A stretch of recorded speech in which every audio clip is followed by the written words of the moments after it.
Hi, Mystery Recapped here. Today, I'm going to explain an action movie called Go for Broke. Spoilers ahead. Watch out and take care.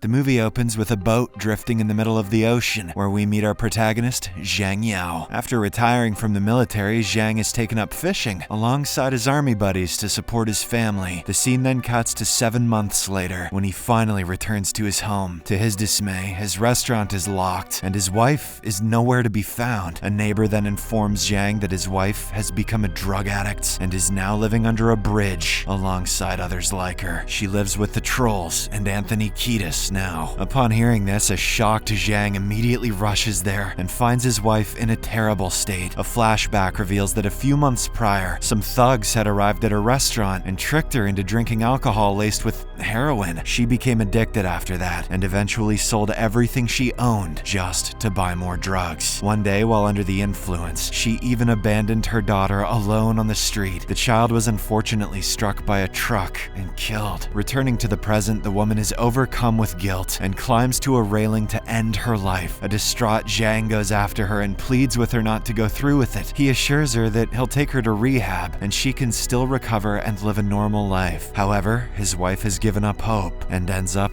unaliving herself, leaving Zhang devastated. The scene then cuts to 2 years later, when a police officer named Andu conducts a raid on a drug trafficking hideout. He manages to seize a large number of drug packages and arrests the junkies, but suddenly a man arrives to take the goods. He insists that only 2 packages are required for evidence because this batch belongs to Mukun, the city's biggest drug kingpin. Although Andu is frustrated by this, he has no choice but to agree. We are then introduced to Mukun, who turns out to be an old man struggling with poor health. He is visited by his right-hand man, Heita, who informs him about Mukun's illegitimate son, Suang. According to Heita, Suang is currently imprisoned in the Philippines and is a highly dangerous convict. After his mother died, he grew up on the streets and became a gang leader at a young age. Heita reveals that Suang has committed countless murders and doesn't even hesitate to eat people. Despite the heinous crimes committed by his son, Mukun remains unfazed. He states that he will not live much longer and wishes to make amends for his past mistakes. The old man then urges Heita to bring Suang to him using whatever means necessary. In the following scene, we see Suang sleeping peacefully in his prison cell. Moments later, several guards charge in and begin attacking him all at once. After the criminal finally passes away, we see our protagonist, Zhang Yao, entering the room. He then puts on Suang's uniform and makes several cuts on his face to make himself look like him. The next morning, Zhang Yao, now under the identity of Suang, is let out of the prison. He heads to the city on a ship, and along the way, he is greeted by Andu. It turns out that the police officer has hired Zhang to impersonate Suang so that they can take down Mukun and his operation. Zhang also seeks retribution for what happened to his wife and daughter, whose lives were ruined by drugs. Therefore, Andu instructs him to adopt the role of Suang and gain the old man's trust to dismantle his empire. Later, we see Mukun in a meeting with his trusted business partner, Anpei, who is also a chief police commissioner. They talk about Suang and express excitement about his return. Just then, Andu arrives at the house, and we learn that he is Anpei's nephew. He comes across Anpei's young mistress, Nancy, who informs him that the old men are meeting. Andu notices bruises on her and asks if his uncle hurt her again. However, she denies it, claiming it was her fault for saying the wrong thing. This makes Andu feel very bad, and it's clear that he has feelings for her. Sometime later, Zhang arrives at the house and acts like a madman who fears nothing. He immediately engages in a fight with one of Heita's henchmen and brutally beats him up. The commotion is eventually stopped by Mukun, who is overjoyed to see his long-lost son. He becomes emotional and embraces Zhang. However, despite the heartfelt moment, Mukun still needs to be sure that this man is his son, so he secretly takes some of Zhang's blood and sends it for a DNA test. In the evening, Mukun holds a grand party to celebrate Suang's return. He also receives the forged DNA test results and is relieved to know that the man is indeed his son. After that, Mukun heads to the stage and introduces Zhang to everyone as his long-lost son. He even gives his Buddha necklace as a sign that Suang will be his business's successor. The next day, Zhang immediately gets to work and starts handling his fake dad's business. He first takes on the task of locating a drug dealer dealer named Bale, who had stolen from their batch a few weeks prior. Zhang gathers a few henchmen and soon arrives at a dark and decaying building filled with thugs. He eventually comes across their leader, Bale, but before he can do anything, several thugs attack him. However, the former soldier defeats them with ease and manages to kill every one of them. He then brutally beats Bale and is about to shoot him to death. However, Bale begins crying and begging for his life, saying he is willing to do anything for him. Shortly after, Zhang returns to the house and proudly presents Bale and the stolen goods to Mukun. The old man is overjoyed because not only did his son return the drugs, but he also forced their enemies to submit. Mukun then finally trusts Zhang with his business affairs and sends him to inspect the drug production facility. Over the next few days, Zhang, along with Bale, goes to inspect their factories across the country. He then implements various strategies to improve their operations, resulting in a significant increase in profit. Days later, Zhang meets with Andu and gives him the locations of all their factories and shipping routes. However, the officer states that this information is not enough. He adds that Mukun has a private vault containing a large amount of black money and information about bribed officials. He also says that Mukun is powerful because of his partnership with Anpei and urges Zhang to stage a drama that will incite a war between the two of them. That evening, Zhang meets with Anpei for dinner and informs him that he will now only receive 10% of the profit rather than the current 40%. This obviously enrages the old man, who claims that he follows Mukun's orders and not anyone else's, but Zhang calmly shows him a video in which Anpei is seen killing someone. He threatens to expose it, and the commissioner responds by arresting him and locking him in a prison cell. In the evening, Bale and his men arrive at the police station and attack the place with Molotov cocktails and firearms. Meanwhile, Anpei is on his way home when he receives the news and becomes frustrated. He immediately calls Mukun to inform him of his son's actions, which leads to an argument between them. Unfortunately, the argument stresses Mukun so much that he begins to get increasingly sick. Anpei's car is soon hit by a bomb, sending it off course and crashing into a drain. Elsewhere, Andu frees Zhang from his cell and informs him that there's been a change of plans. Mukun is about to die, so Zhang must go to him right away to obtain the password and location of the vault. Later, Zhang approaches the dying Mukun, who apologizes for abandoning him and his mother many years ago. He then reveals the vault's location and informs Zhang that the password is in the Buddha necklace. Upon hearing this, a satisfied Zhang finally tells Mukun that he is not his son and that the real Suang is dead. This leaves the old man stunned, but he passes away before he can say a word. Next, Zhang heads to the living room and announces that the old man is dead. The lawyer then begins reading Mukun's will, which states that the next chairman will be Suang and that he will inherit everything that belonged to his dad. But this doesn't sit well with Heita, and he angrily shoots the lawyer. He shows his true colors and declares that he should be the next chairman, since he has been with Mukun for years. Heita then starts shooting everyone who doesn't side with him, creating utter chaos in the house. Zhang, Andu, and Bale team up to fight against him. However, due to the overwhelming number of enemies, the three decide to retreat and throw a bomb at the house. Most of the henchmen die in the process, but unexpectedly, Heita is still alive. He then begins attacking Zhang, but Andu arrives just in time to intervene. He drives his car straight at Heita and slams him into a statue. The force of the impact causes the statue to collapse and crushes Heita to his death. After the chaos is over, Zhang informs Andu of the vault's location and hands him the necklace, which contains the password. But as soon as he does so, Bale points a gun at Zhang, and Andu's expression turns sinister. It is then revealed that Andu is a crooked cop who has been plotting to take over Mukun's empire for a long time, but he never had the opportunity until Mukun requested his help in finding his son. He chose Zhang for the job because he was an exceptional soldier whose family had been destroyed by drugs. Andu then plotted the entire scheme to gain power, and it turns out that Bale is also his accomplice. However, the corrupt cop doesn't immediately kill Zhang because he still needs him for the next mission. He reveals that he murdered Anpei earlier tonight and smeared Zhang's fingerprints on the scene. Now, Andu plans to become a hero by arresting Suang, the notorious drug dealer who killed the chief of the police commissioner. After arresting him, Andu exposes Mukun's drug operation in front of a press conference. In the following days, he uses his authority to launch a massive cleanup campaign in the city. He destroys all of Mukun's production sites by setting fire to the factories. He even kills many of the workers in the process, most of whom are just poor, helpless people. After dismantling the entire drug mafia, Andu is praised by his department and even promoted to chief police commissioner. commissioner. However, unbeknownst to them, the man has directed Bale to hide the drug packages so he can run his own secret business. In the next scene, Andu finally enters Mukun's secret vault and is surprised to discover a room containing a total of $2 billion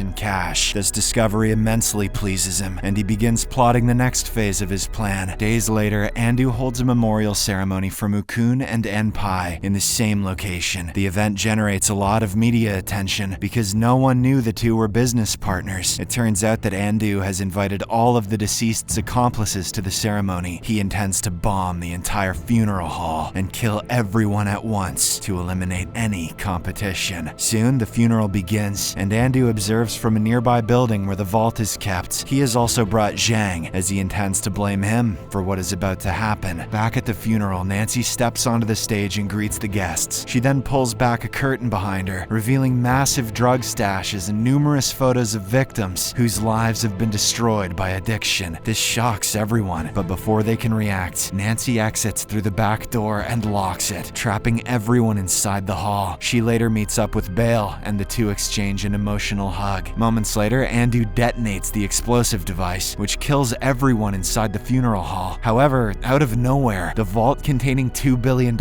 also explodes behind him, leaving him utterly stunned. The furious officer quickly realizes that this is all Zhang's doing. Through a flashback, we learn that Nancy was the daughter of an honest police commander who dedicated his life to fighting drugs. She worked as a doctor in a rehab, where she met Bale's younger sister, who was struggling with addiction. Nancy did everything she could to help the girl, and the young woman was eventually released from the facility. However, her recovery was short-lived, as she soon relapsed and ultimately ended her own life. On the other hand, Nancy's father was also killed by Mukun's gang since the commissioner was interfering with their business. This is when she ran into Bale, who was also grieving for his sister. They then went together to a shelter under the bridge, where addicts' families lived in appalling conditions. One day, some drug dealers attacked the shelter and demanded money from the addicts. Nancy and Bale tried their best to intervene, but were overpowered. Just when things seemed hopeless, Zhang appeared and saved the day by brutally beating the dealers and driving them out. From this incident, the trio decided to work together and seek revenge on those who had caused so many families to live in misery. Nancy first approached Anpei and used her charm to seduce him and gather inside info. She then turned her attention to Andu, knowing that he had a deep resentment for his uncle. Next, Bale pretended to be a drug dealer and deliberately appeared during one of Andu's raids. Zhang then made his appearance when he found out Andu was looking for someone to impersonate Suang. In this way, the three of them purposefully became Andu's pawns with their own hidden motives. In the present, Andu appreciates the brilliant plan with an evil smile. However, he declares that nothing can stop him from becoming the next drug lord. He immediately orders his men to assassinate Bale and Nancy, who are then shot several times. But before dying, Nancy activates the explosive in her arm, causing all the henchmen to die instantly. An enraged Andu then retaliates by shooting Zhang and throwing him off the building. In the aftermath, Andu begins rejoicing, believing he has finally won, but he is taken aback when he notices a camera recording him from a distance. It turns out that everything Andu has done today has been live broadcast on city television by Zhang's friends. After witnessing the entire event, the central police chief orders a fully armed team to arrest Andu. The corrupt cop tries his best to resist arrest, but is eventually overpowered and shot to death. The movie then concludes when the government finally notices the struggling people living under the bridge and offers them help. Subscribe for more videos like this, turn on notifications, and leave a like to help the channel out. Thank you for watching.